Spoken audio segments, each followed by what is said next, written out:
Addiction took our mother slowly, rocked her through it, and sung her to sleep, sunk deep into the mattress on her bed. When her back teeth fell out, she left them on the side of the bathtub. I was 7, and I kept them in a matchbox, the missing pieces of her kept safe, so she wouldn't be lost forever, so maybe one day we could put her back together. Our house fell down around us, and we tried our best to raise ourselves.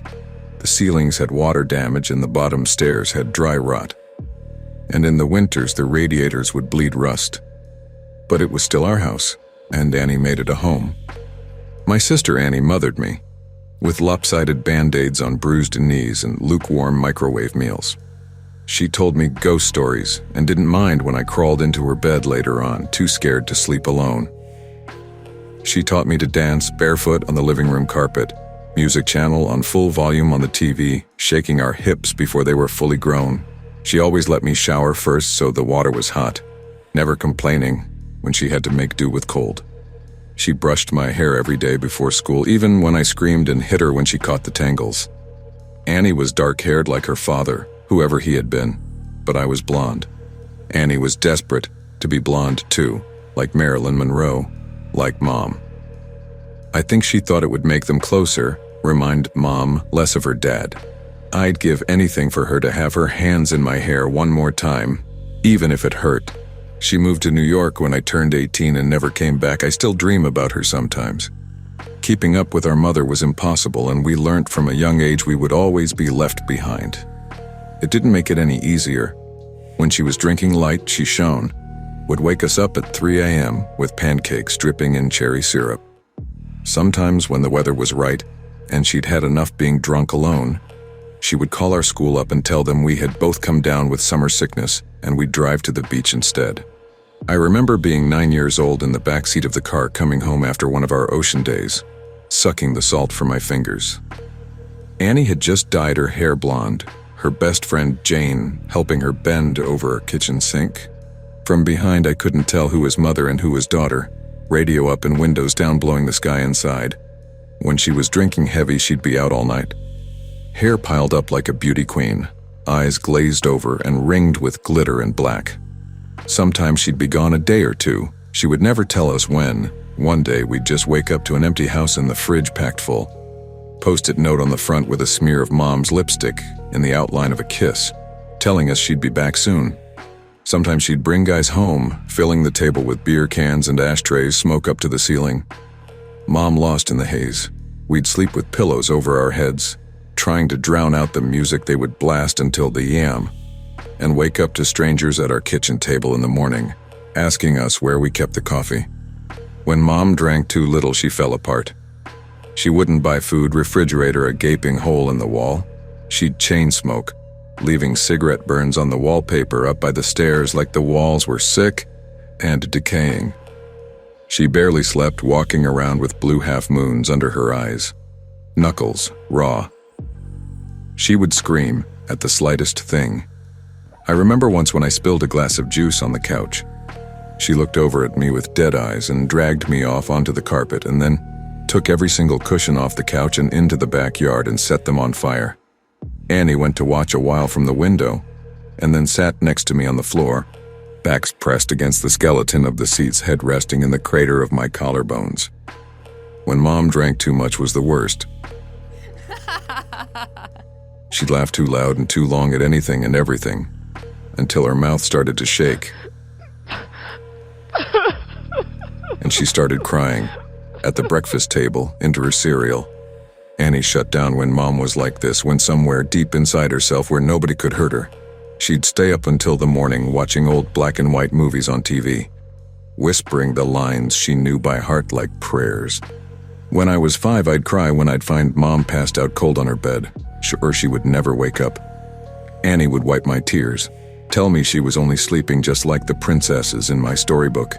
We'd sit on Mom's bed together and wait for her to wake up. When we were older, I was the one who would pick Mom up off the bathroom floor again and again, and Annie would put her to bed, smoothing her hair off her face and the vomit from her mouth, changing her clothes if she'd pissed herself. Watching them then, there was no doubt that Annie was the mother now. It was October and I was 13, Annie 16. It was a Wednesday night and Mom had been gone for 2 days. She'd called us that morning from a payphone, voice slurring down the line, telling us she was having the best time with all her new friends, hoped we were doing fine. When she asked me if I was having a good birthday, I hung up on her. My birthday had been the day before. Annie had given me a pail of presents, strawberry lip glosses and glittery nail polishes. I didn't ask where she'd got the money for them. I didn't care. We'd taken the bus to the beach with Jane, eaten the birthday cake she had made for me, sand getting into the frosting. It tasted like sweetness and the sea, and I savored every bite and scrape of sugar against my teeth. We watched the sun go down, Annie snapping grainy photos on her shitty Nokia as I blew out my candles, wishing over and over that Mom wouldn't come home, that she'd just stay gone this time. But that Wednesday night, me and Annie weren't speaking. Anger hung heavy between us, seeping through the floorboards. It began when she tripped at the bottom of the stairs. We'd both laughed, Annie throwing her head back, gap between her front teeth catching the light. When I'd bent to pick her up, I'd caught her breath, warm against the freckles on my cheeks.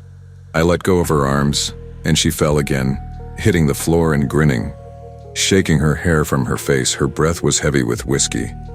I couldn't start picking her up too. Couldn't watch her fall again and again. Just like Mom, I knew she'd never get back up. I'd stared down at her, blonde hair fallen into her eyes, and all I could see was our mother. And then I was running, feet slamming the hallway like heartbeats turned loose. I'd run for the kitchen and tipped every bottle we had down the sink, shoving Annie back as she fought to stop me, catching liquor on her fingers as it fell. She grabbed my shoulders and made me drop the very last bottle.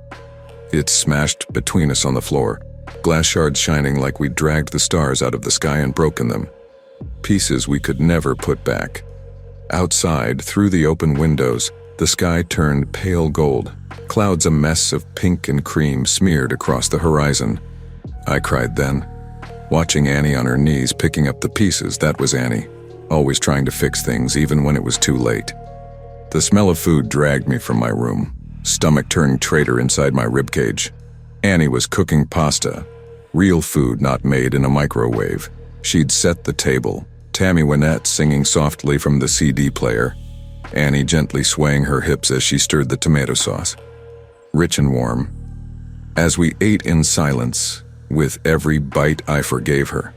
Mom never cooked dinner, or remembered my favorite was spaghetti ever since I was a kid, or stayed sober long enough to sit up at a table. Annie wasn't Mom. We were washing the dishes when we first heard it. A moth was crawling down the inside of the pane, and I cracked the window to let it out into the dark. From the backyard came a faint sound. I tilted my head to listen as it was coming from far off, crying. I figured it was Mika, the 2-year-old next door, having a tantrum loud enough for us to catch. Or maybe even Lucky Strike, the cat that junkies down the street, begging for food like he sometimes did. I always wanted to feed him when he came around winding over my ankles, but Annie always stopped me, saying once you started giving, they never stopped taking.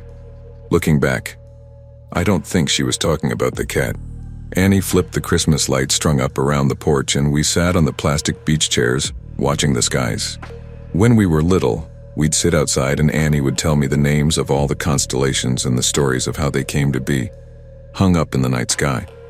I had to grow up before I realized she made them all up as she went along. It was a game we still like to play now, making up ridiculous stories for the shapes we could pick out. Ah yes, that one there is the Coors Light. It got there when God dropped it out of his convertible window and never picked it up, she said, nodding sagely and hiding her smile. Of course, and I said, waving my hands and pointing up past the power lines, right next to the ashtray, left there by angels on a smoke break. Yeah, they say if you wish on it, all your dreams will come true, said Annie, grinning. She stopped laughing, voice quieter, face tilted up to all those dead stars. Let's wish, Emmy, let's wish. So we did. The sound of crying interrupted us. It was closer this time, and definitely human. We turned to each other, confused. Annie shrugged and I squinted out into the black. It sounded like a baby, lost and tired and alone. It must be Mika, I said, slowly getting to my feet. Maybe he walked around the back? Shit. Do you want to call Connie and tell her we'll bring him over? Annie didn't reply, and I sighed, rolling my eyes. Guess I'll do everything then. I stepped off the porch, grass soft against my heels. The air smelled like it might rain, fresh and clean and growing, a promise unfulfilled. Annie's voice was strained. I turned to her, smiling. It died on my face when I saw the look on her own.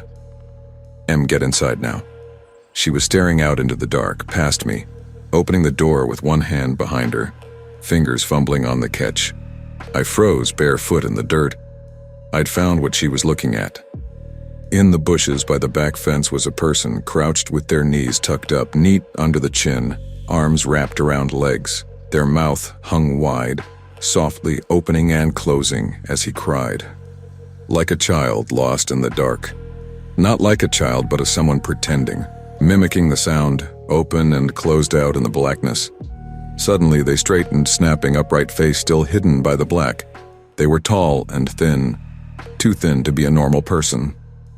Panic made me move, animal instincts left over from the days we lived up in the trees carrying me forward. I was faster than Annie, dragging her inside and slamming the door behind us,